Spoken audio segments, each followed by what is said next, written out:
Actually forgot to record the other one. All right, so here we go. We are recording. So again, this is phone-friendly lesson design for kids without computers. Again, here's your bit.ly right here. You'll see this on every slide. So bit.ly/CVQFF.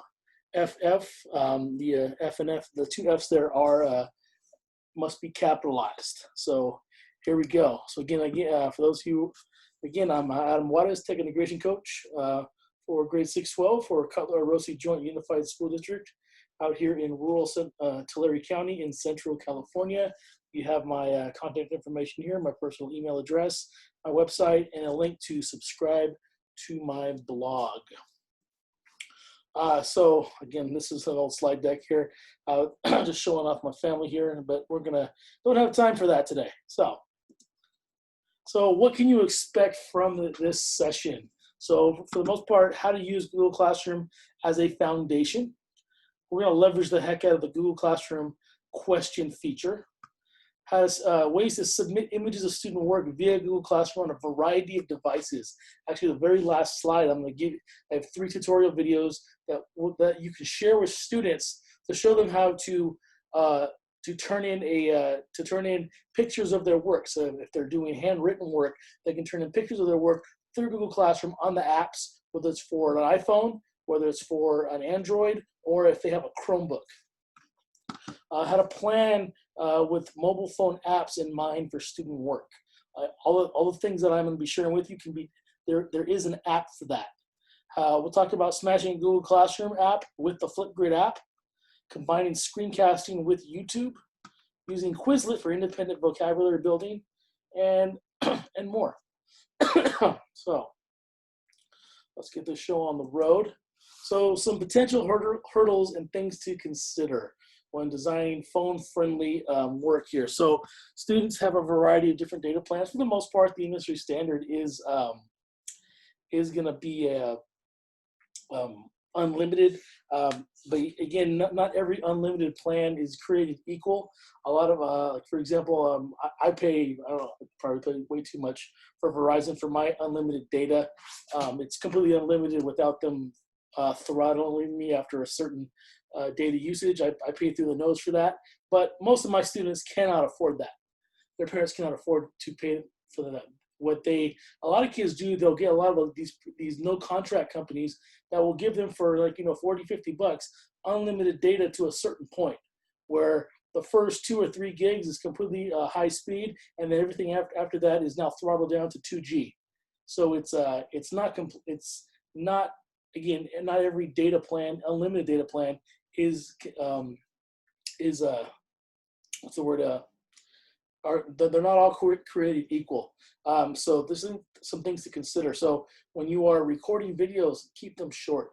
From what I've learned through talking to a few experts, YouTube videos use up less data than videos that you share in Google Drive. That's something definitely you want to consider, that YouTube videos use less data than if you would just give them a link to a video in Google Drive and have them watch that way. So something to consider, that if you have a video in Drive, you may want to upload it to YouTube and then give them a link to YouTube to watch that video lesson, because it does use less data. Consider what operating system kids are using. Are they using an Android? Are they using iOS? So when we say iOS, they think of an iPhone or an iPad. On Android, you have the Samsung tablets, you have Samsung phones, you have the Google Pixel. The Motorola's are all Android as well. So consider which ones. All the apps that I'm gonna be demonstrating today can be found on either operating system. So again, when you were doing this, you need to ask yourself that question: is there an app on either operating system? These are the 2 most common operating systems for cell phones in the world by far. But there's not every single app out there. There are some that are exclusive to either one. So really when you're looking at a new strategy, be cognizant of whether or not it's available on both platforms. Consider parent controls and passwords. Sometimes parents put strict screen time restrictions on their students. Sometimes if you're saying, hey, you need to download this app, that may require a parent password. So communicating with parents definitely is huge when designing phone-friendly lessons. Be aware of cell phone service. Sometimes their cell phone service, they may have a great data plan, but where they're at is just not great. So something to consider, things that don't take up as much bandwidth, if at all possible. Again, going back to the YouTube versus Google Drive, YouTube videos do take up less data and will probably work better on a when you have weak service. And then work with kids on apps to download. Make sure that they know which apps to download. Take the time to go over it with them. So if you're going to do a class Zoom, you're like, hey, or listen up. Make sure you have on your phones these certain apps. So give them. Don't assign something and expect them to go download it. You need to front load them with that.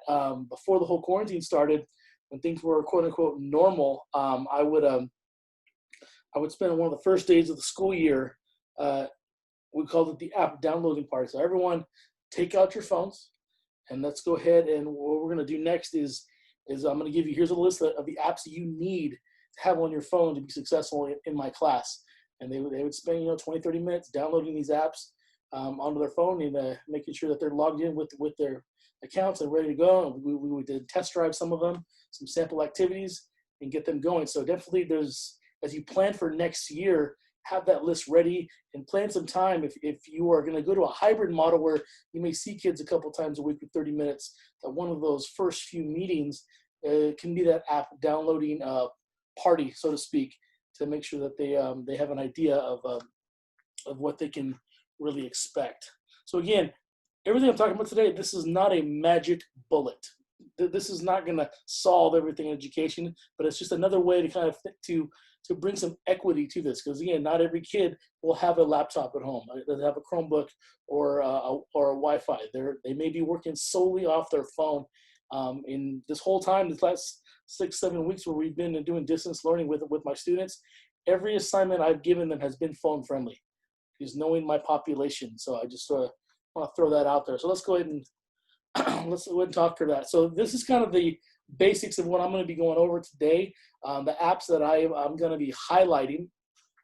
These are all mobile friendly. There's an app for all of these things: Google Classroom, Quizlet, Google Docs, Google Slides, and YouTube. There is a mobile app that are all free downloads.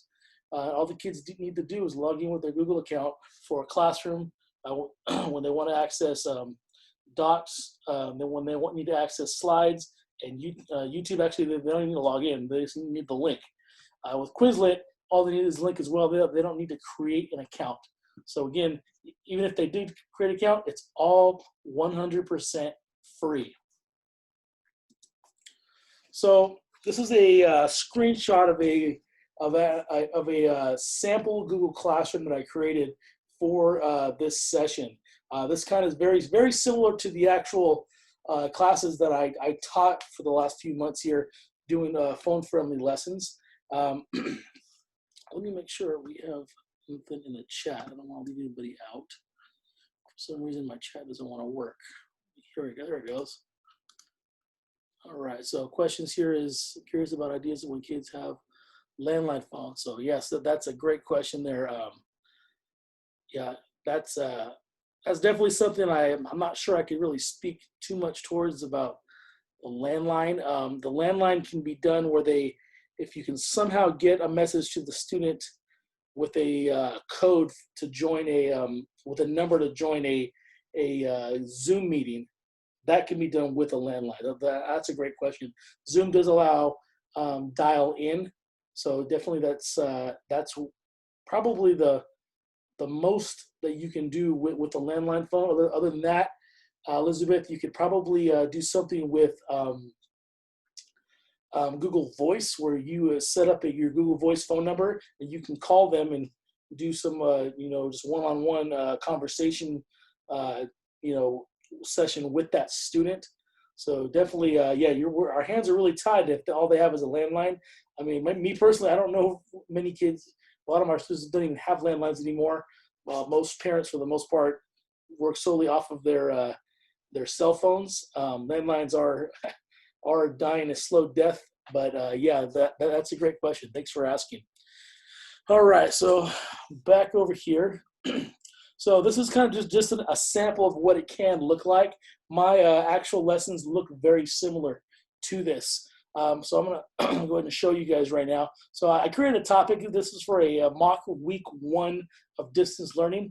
And I have a variety of activities right here. One of them is what I call like my weekly attendance and vocabulary practice. I kind of mold that into one assignment here. And for this, if you notice here, I'm using the Google Classroom question. As I said earlier, we're going to leverage the heck out of the Google Classroom question feature there. So pretty much what they would do here, and I'll show you in a second, they will, when they open this up, again, this is a screenshot, they will see a link to a Quizlet study set, as well as a prompt to say, please state that you understand what you have to do for this week. Them pretty much writing that statement counts as a weekly attendance for our attendance purposes. So this is designed, I put the numbers here, so if we have 5 days in a week, I really want the kids doing, following this kind of a pattern, just one assignment a week.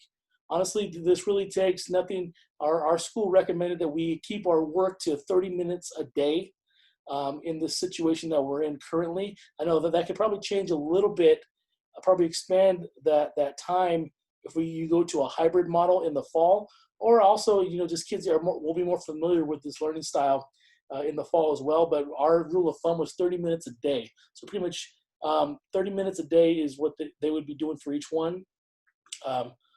So I put here 2A and 2B that you can have them do both, or you can do either or. That's kind of why I put that there.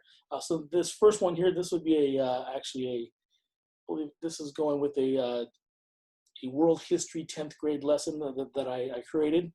So here's one where they would do a week 1 article on Hitler, where they have to read an article, and then on the assignment there's an attached Google Doc where they have to type out a long written, maybe a short essay about what they read on the article. So on this one here, as I'll show in a few minutes, you'll see a link to an article and then a Google Doc where I made a copy for each student, and they are able to type on that document and turn it in. And I will also show screenshots of what it looks like on a cell phone. I actually added myself as a student to this class and did each assignment and turn them in. So you're going to see screenshots from my actual cell phone. The 2B lesson here, there's a typo, I should say week 1, was, again, using the Google Classroom question. So based off that same article, they're going to be typing out just a short 1 or 2 sentence statement, their opinion of Hitler. But as I'm going to show you later, using the question, that this can be a threaded discussion, academic discussion about Hitler, about what they read in that week 1 article.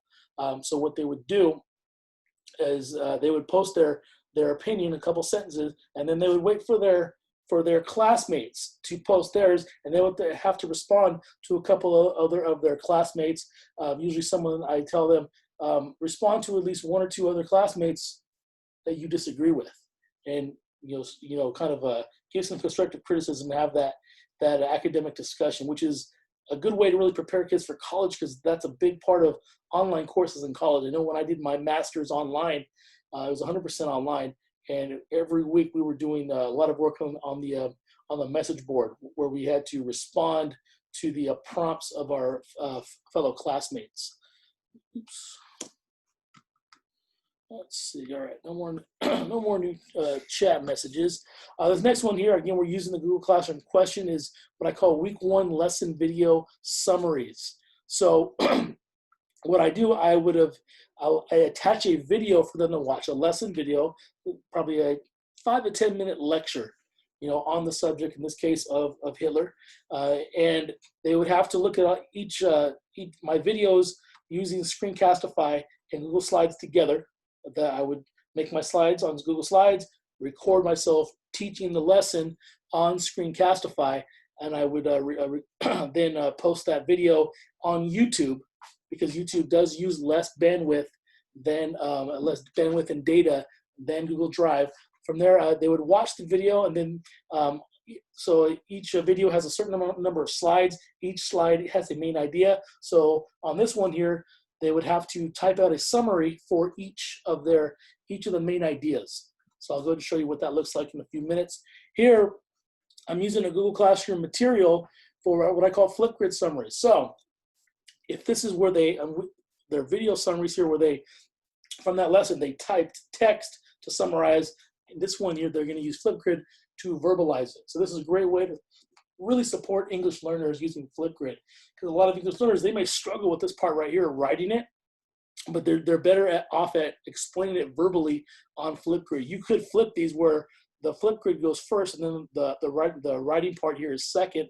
That's something I've done in the past, where they have them speak about it first before they write it. It could definitely, in my experience, has improved their writing. And last but not least here is the week 1 assessment.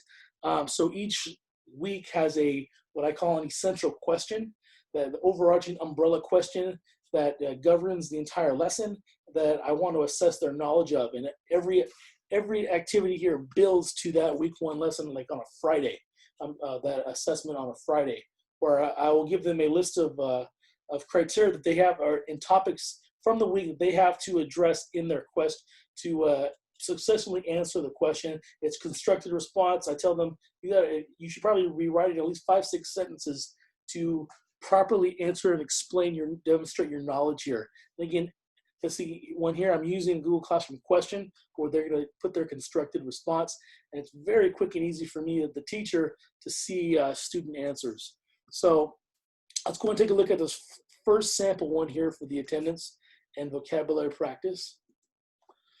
So here's a screenshot of what it looks like. So when I set this up with Google Classroom Question, again, the points is completely totally up to you. So in the instructions is simply this: use the Quizlet link to practice vocabulary for at least 20 to 30 minutes, and answer the question stating you understand what you must do. Pretty much, the kids needed to type out a statement. I understand that I must practice for at least 30 minutes. That's the attendance portion of this. I'm just giving them some token points here for doing that, but it satisfied the attendance requirement that my district set out. So on the student side, here's what it's going to look like here on a student's phone. So it gives them the due date. It shows them, excuse me, the name of the assignment.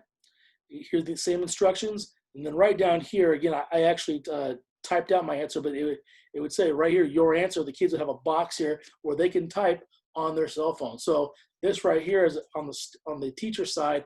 I'm going to be, I would be using for attendance purposes. I'm not grading the fact that they're doing the vocabulary practice. It's more of a, I'm just going to hope and trust that they do it. Again, I'm putting the burden and the onus on them to do it.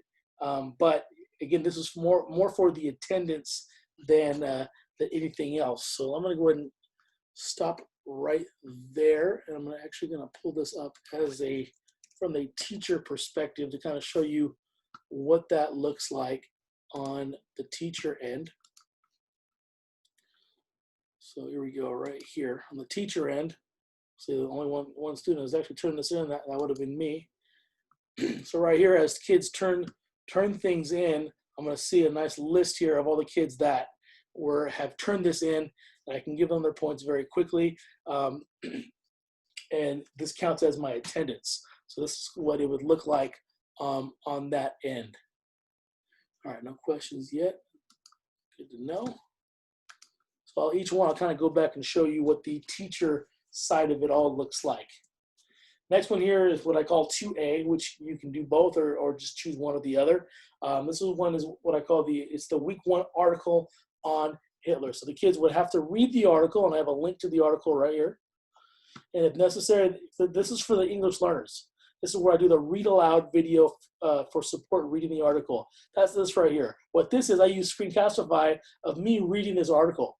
So where I work, where I have such a high population of English learners, they may struggle to read on their own, but here I may read it to them. That helps them with the decoding process, and if that scaffold of me helping them with hearing me decode it, it allows them to really absorb that content knowledge a lot easier, rather than if they're simply struggling with the decoding the whole time. So this is right here. This is an if necessary one here, where they're going to watch the video. This again, this is actually a Google Drive video here. So this one I probably should have put on YouTube first, because I want to honor the fact that the kids may have limited data, so this one should be a YouTube video of me reading aloud. If you're like, you know what, I don't want people watching me reading videos on YouTube, you can simply set your YouTube video permissions to unlisted, and that way only the people you share the link with can see it. No one can search for it. So that if you're worried about that kind of privacy for yourself. So right now, the third instruction here is for them to jot down notes about your opinion of Hitler's rule. So here, this is simple paper and pencil. Jot down some notes about what you think about how Hitler ruled Germany during his time in the 1920s and 30s and 40s. So the fourth part here is on the attached Google Doc, type a paragraph stating your opinion of Hitler's rule with textual evidence. So here's their text. They're gonna be referring to that text on this Google Doc. And as a teacher, what I did when I set this up, I made a copy for each student. So the student would then get their own copy. So if you look over here on the student phone side, down here, here's this document right here is right here. And I made a copy for it. The teacher made a copy because my name's already on it. So when you do that, make a copy for each student, it puts the kid's name already on it. It's like you passed out a handout to every kid with their name already on it, but you do it instantaneously, no time wasted or spent at the evil copier. So again, the same links that I put right here showing up here for the student. So if I'm a student that first I'm reading the article here with this link, and if I'm an EL and I'm struggling, I can then watch the video. In this case, I probably should be a little hypocritical here. I didn't put it on YouTube here, so I can put the YouTube link there, and then if a student needs it, they can have it read aloud to them if they need that scaffold.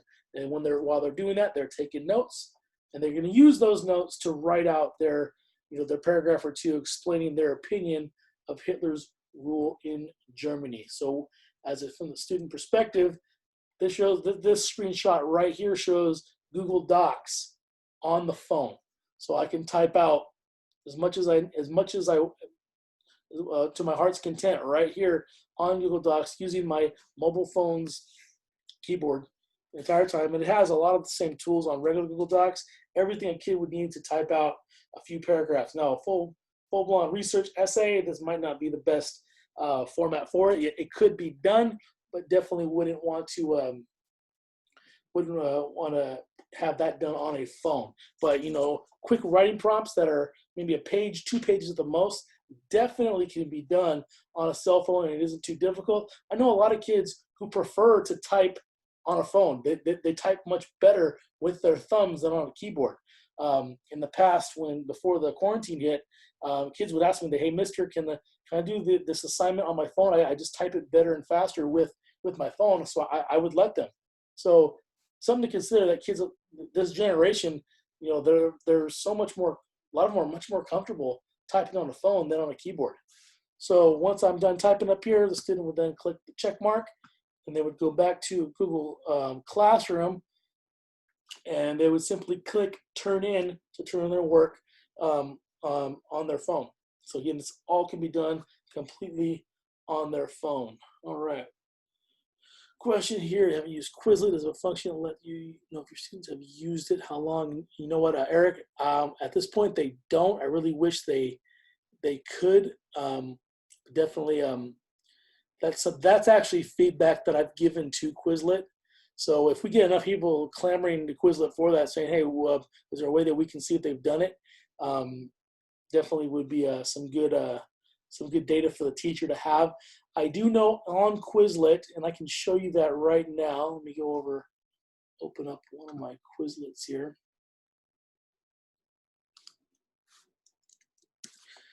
So as far as that question is concerned, I'm going to pull up one of my old study sets here. Let's see here.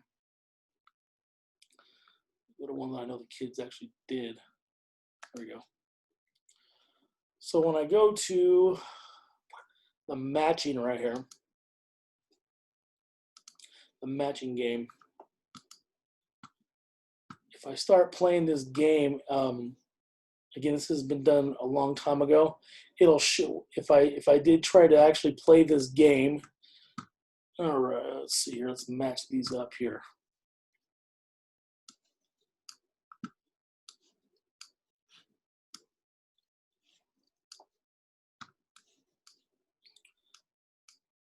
So when I'm done here, as a teacher, I can see, well, if kids are on, I can see that what their scores on, what they've done. That's probably about the closest thing that you get to seeing the actual data. I haven't really seen much more than that. Let's see, class progress, adding classes. I'm not exactly sure if we can see any more than that. Let's see. It will tell it'll tell me this much: how many kids study. It'll tell me how many kids actually studied. It doesn't tell me anything more than that. Okay? So I guess this may be what you want. If you want to know that which kids actually joined in, if you tell them to log in and use their actual real name, then definitely this could work with Quizlet using the free version right here. This is the actual free version. So hopefully, yeah. So Erica, maybe I don't know if I answered that question well enough, but hopefully that does help. So how much do I emphasize on grammar? Again, it all depends on the class you teach. The kids I teach are all fresh into this country, English learners. So just getting the right anything in English is a win for me. If I was teaching AP or kids that are English only, I would have probably more strict rules for grammar. So yeah, definitely something to be aware of. Let's see, audio version. Yes, you can post an audio version. That's a great question there too, Eric. In Screencastify, when you record your video, and I can go and show you what that looks like here. Let me go over to screen, oops, wrong button. Screencastify, open up my recordings. Let's see, I'm gonna pause. So what I can do over here on the download, I can do export audio only. So then it'll give me a link. It'll download it as a MP3 file, which then you can put in Google Drive and then attach that to Google Classroom. So that's a great question there, Eric. So yes, that can be done if you record it with Screencastify. So great question. All right, let's move on to what I would call 2B, which because you can do both or either or, as far as getting some writing going on. So this one here, I use the Google Classroom question function. So instead of using Google Docs to have them type a little bit more formally, this is more of what I would call a message board style activity here. So again, same article, same read aloud video for those first two, the same here, but this is the question. So they're going to type a 1 or 2 statement of their opinion of Hitler's rule in Germany. So as a student right here, I can read the link, I can watch the video as needed, and I'm going to type my answer right here. And I may want to type my answer, I may come back maybe a little bit later in the day, and I can click this right here to see my classmates' answers. So then I can see what so-and-so has said. I'm looking for people who might have something different, a different opinion than me. And then I can click on theirs and respond to them. And as a teacher, I can then go in on my side and see every kid's response and then who responded to each student. So kind of preparing them for that college course message board type activity. So here's what it looks like watching a lesson video here on YouTube. Again, as I said, I'm sounding like a broken record, but YouTube videos, they do take up less bandwidth than a Google Drive video. So next year, what I would call the third lesson, like in a week-long series of lessons. And again, this is all asynchronous. I'm not doing this on Zoom. I'm doing an asynchronous lesson where I sign on Monday, they have till Friday to complete it, but I do kind of pace it out. I suggest that they do one of these a day just for their own sanity, because I do have to realize they have 6 other classes besides me. So I need to keep that in mind here. So this is what I call week 1 lesson video summaries. So I may use the same video or a different video, depending on how much content I'm trying to cover. Again, where they have to watch the video, and here this time I actually used YouTube like I've been preaching. And then again, similar activity here, jot down notes. This can easily be done on regular paper. And then on this question, type a 1-sentence summary for each slide. So the kids I put a note here, there are 3 slides, so they have to be typing at least 3 sentences. So each slide has a different main idea that they would be having to keep track of in their notes, and they're going to summarize each slide. So what they would do, right here it says their answer. They type in here their answer. They could do it this way, or slide 1, slide 2, slide 3. They could type in, you know, the summary of what that main idea was, and they could simply click turn in when they're done. Again, we're not getting into some deep pedagogy here. Again, that we're doing the best we can with the considering the circumstances. So the next lesson in the progression would be what I would call number 4, would be Flipgrid Summary. So going back to this, what they did here for each slide, what they put in text, I would have them do on Flipgrid.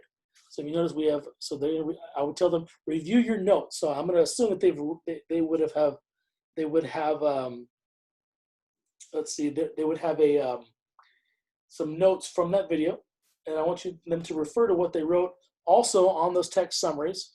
And now they're going to verbalize it on Flipgrid. So I'll give them that link to the video again, as well as a link to a Flipgrid topic. So on the student side, here's what it looks like. There's a Flipgrid topic. They can click here to watch the video again. So they're not going to be, they won't be turning in their work through Google Classroom. If you notice here, this is the symbol for Google Classroom material. So I'm just, really the material is in classwork for me to share links with them. So you may think, well, can I just put that in the stream? You could, but I like to keep the stream where it's just announcements and not classwork type stuff, so the kids know that this is going to be in the classwork. It's part of my lesson. So if we go back to the actual classwork tab here, you can see that it's all organized under a topic. So that's why I put it as a material and not an assignment. The reason why you put as a material and not an assignment is because I'm not collecting the work through Google Classroom. I'm simply just going to share the links with them. I'm going to be reviewing their work on Flipgrid. I have to go to my Flipgrid account to see the videos that they post. So if I'm a student, if I need to watch the video again, take some more notes, then I click on the Flipgrid link right here to access Flipgrid. So here's what it looks like on the student end. So when I click that link on my phone, I'm going to choose to log in with Google or Microsoft. Most people are using Google these days. And then this is an actual me getting ready to click this, tap this button here on my phone so I can then go ahead and start recording my video. In this case, I gave them 1:30 is the maximum to verbally summarize their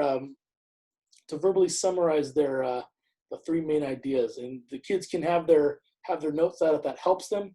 Again, but I want to hear them speak about it. Again, I'm thinking with that EL lens when I'm designing this kind of a lesson. All right, let's see. More questions? Good. All right, the last kind of one here in the progression here was we'd finish up the week on a Friday. Again, if kids want to work ahead, that's fine.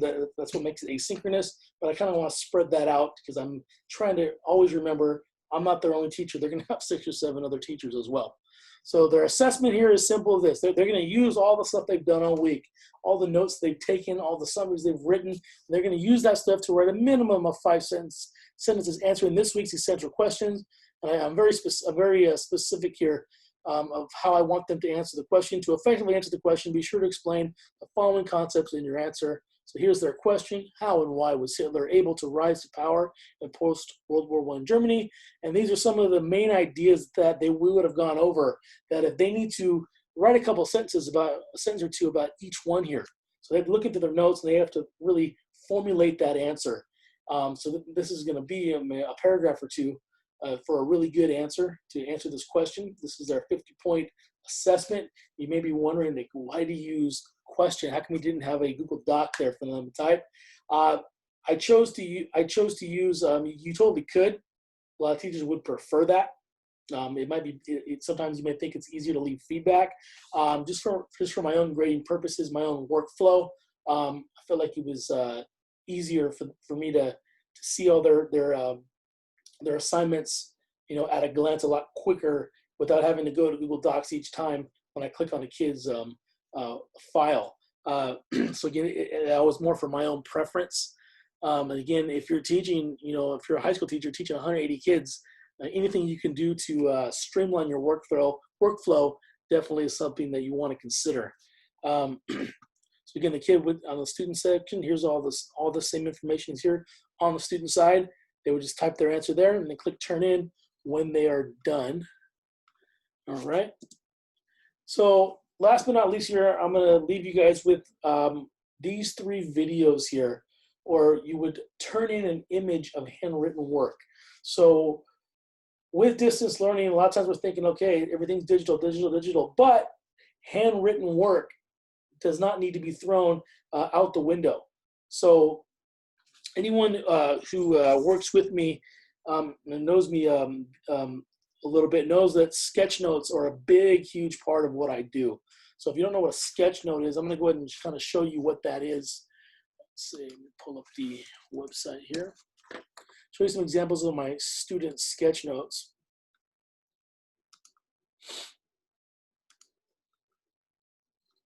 And let's go here to 10th grade.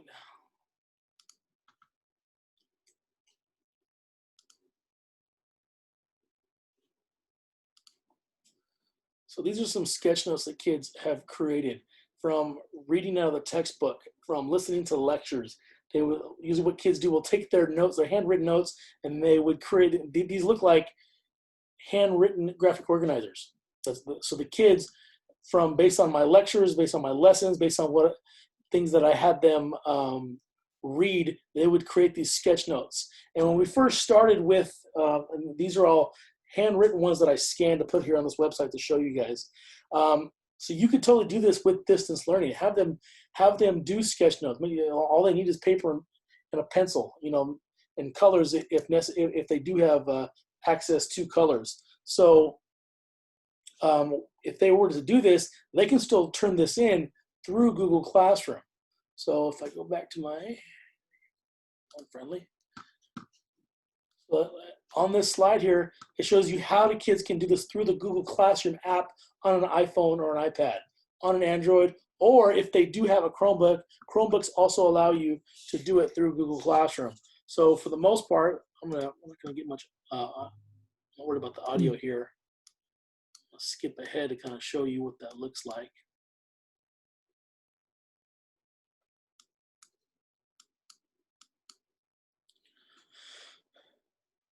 So if you were to look right here on this video, this is for the iPhone, iPad, the kid can, in their choices here, it says pick photo. So if they use their iPad or iPhone to take a picture of a sketch note or some handwritten assignment, and they have the picture on their device, they click pick photo, and then it takes it right into Google Classroom for them. Same thing here on an Android as well as on a Chromebook. Share these videos with your students to show them how to do it. Again, these are the 3 most common platforms kids are using for distance learning. Again, for phone friendly, these are the 2 right here you're going to focus on, but I threw the Chromebook one in there as well. All right, so that, I guess we're actually done early for once here. We have a few minutes here. But again, I want to thank you guys for joining me for this series of professional development activities here.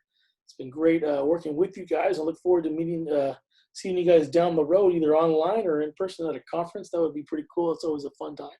So I'm going to go ahead and stop sharing and stop the recording.